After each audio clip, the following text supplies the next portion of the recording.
নমস্কার বন্ধুরা, পূজাস কিচেনে আপনাদের সবাইকে স্বাগত জানাই।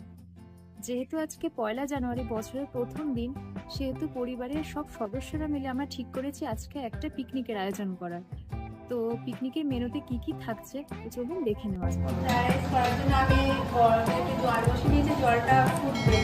তো এর মধ্যে আমি তেজপাতা আর লবঙ্গ, এলাচ আর দারচিনি দিয়ে দেবো কিছুটা।